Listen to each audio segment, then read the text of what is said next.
Olá a todos vocês, eu sou o professor Fábio Sabino, professor de hebraico, grego, hermenêutica, exegese, escritor e palestrante, professor universitário há mais de 15 anos. E vamos a mais uma aula, mas antes disso, está aqui uma das minhas obras, Manual de Exegese do Antigo Testamento, uma crítica em Ezequiel 28. Vamos a mais uma aula? Muito obrigado, até a próxima e tchau, tchau.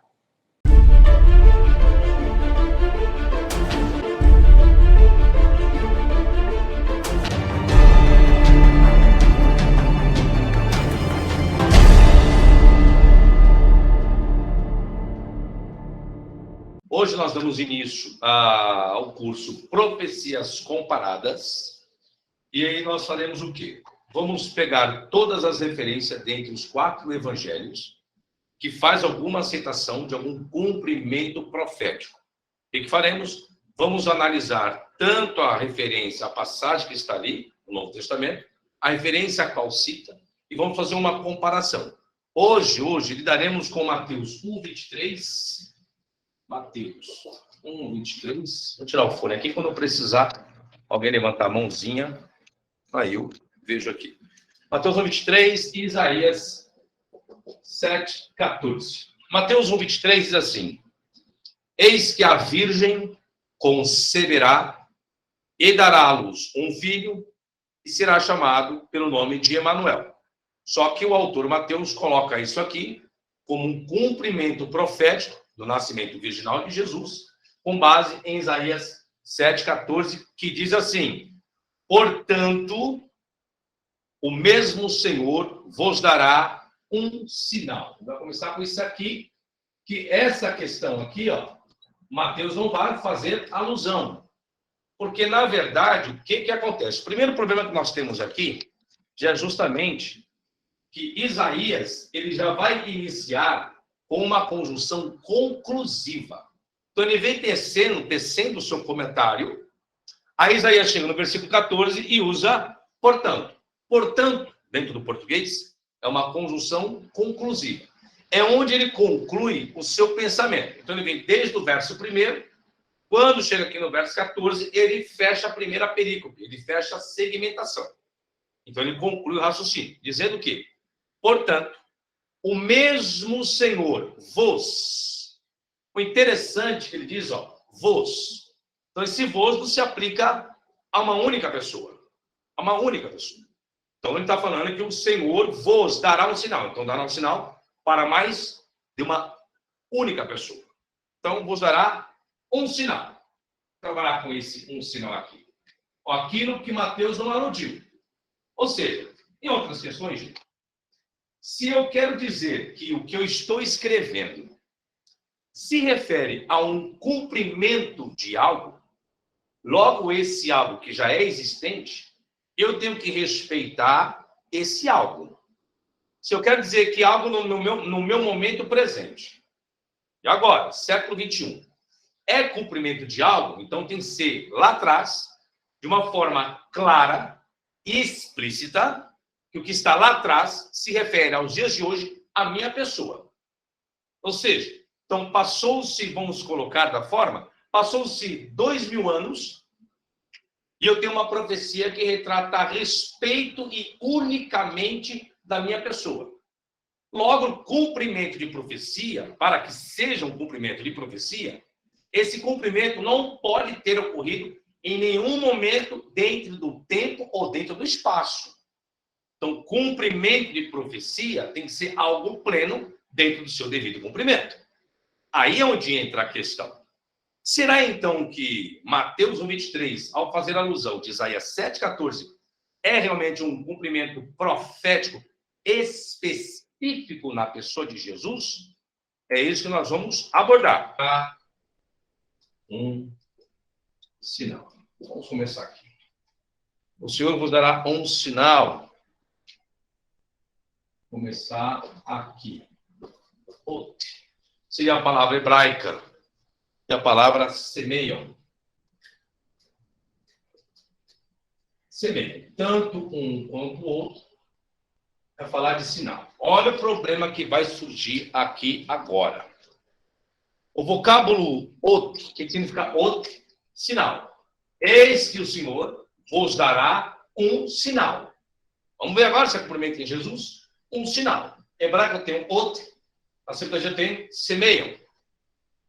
O vocábulo ot se trata, ot, essa partícula, aqui ou aqui, se trata de um milagre. Por quê, professor? Porque quando eu chego lá, na narrativa de Mateus, dá a entender que se trata do quê? De um milagre. Né? O nascimento de Jesus foi um ato de milagre. Preste atenção. A partícula hebraica ot, semeio, que significa ot, semeio, é um sinal. Portanto, o Senhor mesmo vos dará um sinal. Um sinal. Então, o nascimento se trata de um sinal. Esse sinal se trata de milagre? Vamos começar por aqui. Então, será que Mateus... Então, logo Mateus está dizendo que o nascimento de Jesus se trata de um milagre. Mateus diz que se trata de um milagre. Mas vamos ver se se trata de milagre. Não é? Nem as circunstâncias obriga a se ter um milagre no evento previsto. Olha só. Então, o termo em hebraico e a Septuaginta não é aplicado a milagre? Não. Não. Quando eu falei para o senhor no início da aula, Mateus, ele não fez uso do versículo todo. Por quê? O que diz o versículo todo de Isaías? Portanto, o Senhor mesmo, portanto, o mesmo Senhor vos dará um sinal. 2 pontos. Eis. Espera aí.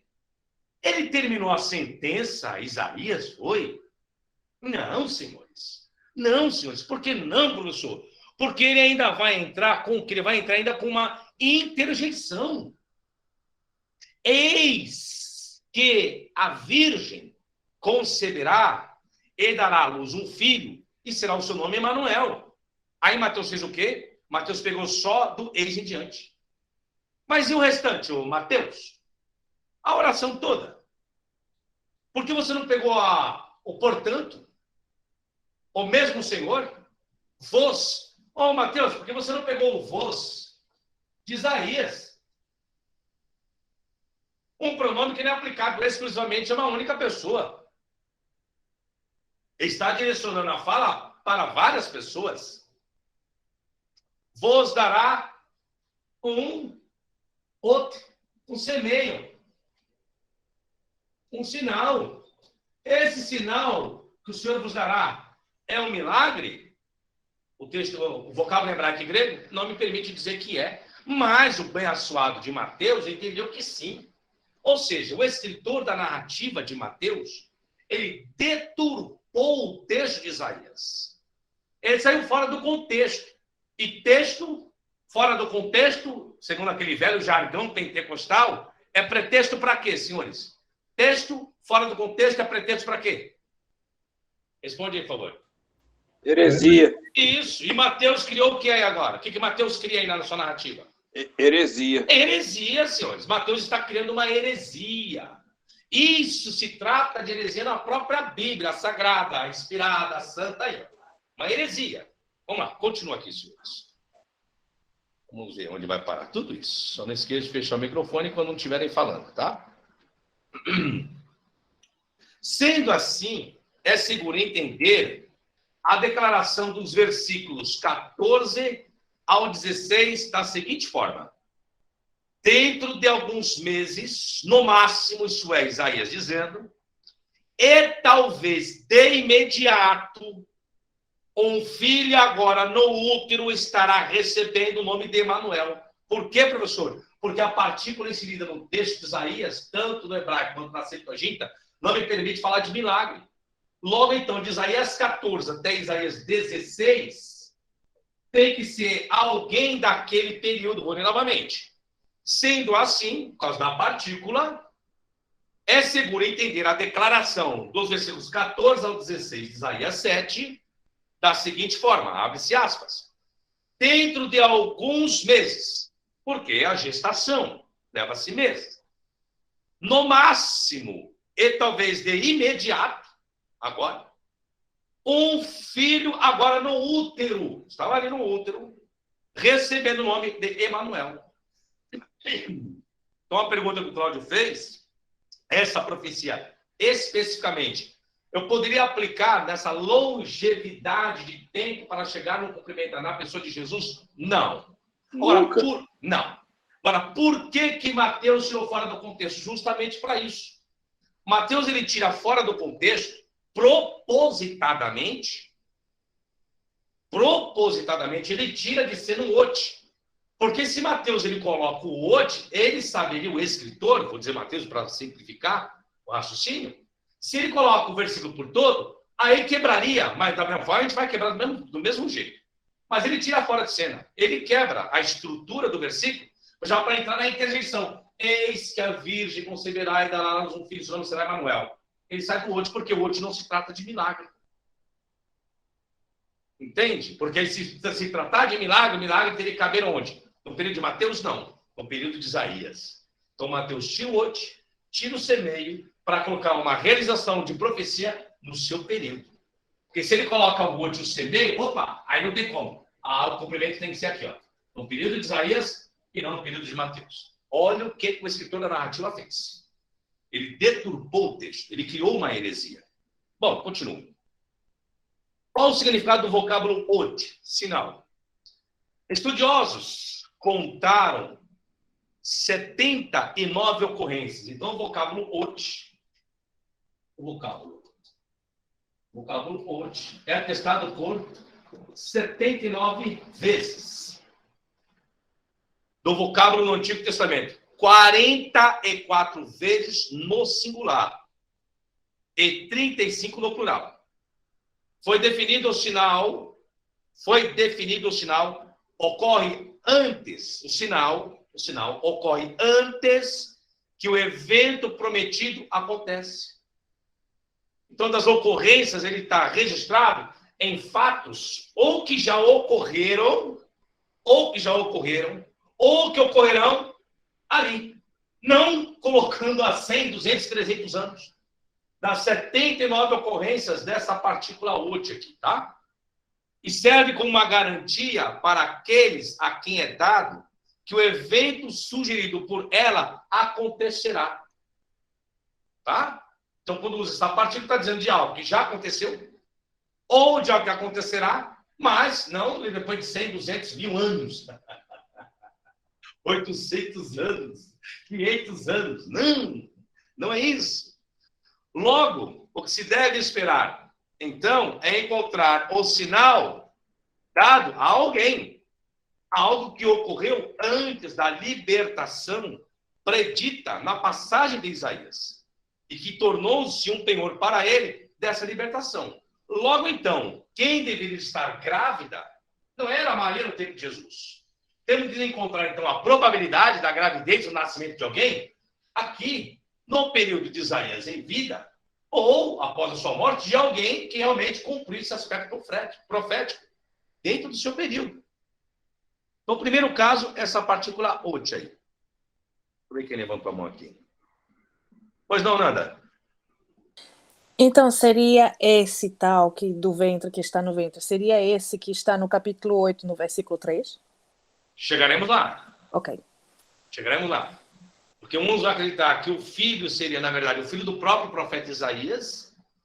Outros vão colocar que seria o filho de Acás, no caso Ezequias. E tantos outros demais. Tá? Mas depois nós veremos, no fechamento, a probabilidade melhor de quem viria a ser esse jovem aí com o nome de Emanuel, tá?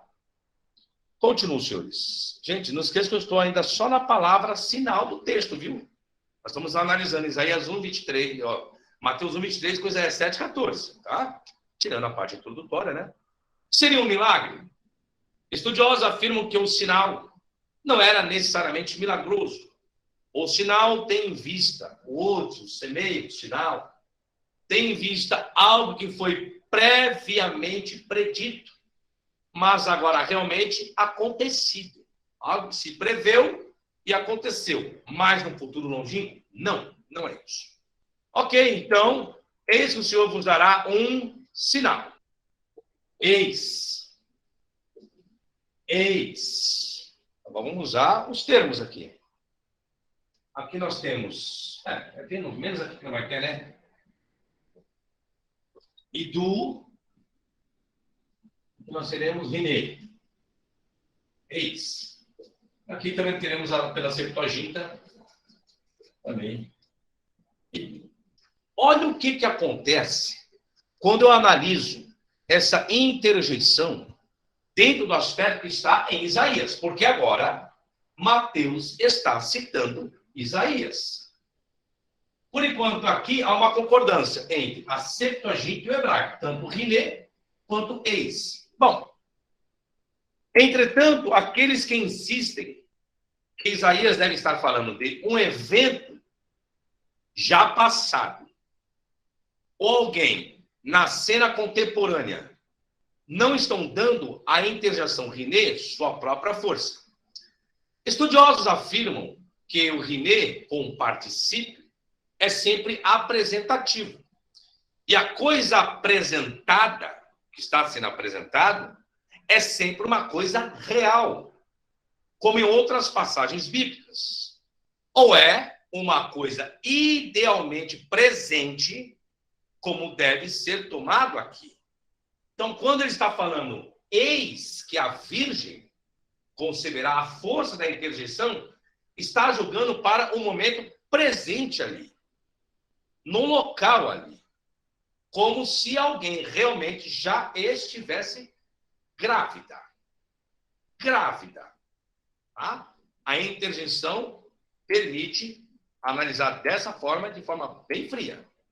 Olá a todos vocês. Bom, gente, eu aqui pedir a gentileza para que você não se esqueça de se inscrever aqui no meu canal. Acione o sininho para você receber as devidas notificações. E você também pode obter mais conteúdo, mais informações de alguns vídeos lá no meu site, no www.professorflaviosabino.com.br, tá certo? Até a próxima, sucesso e tchau, tchau!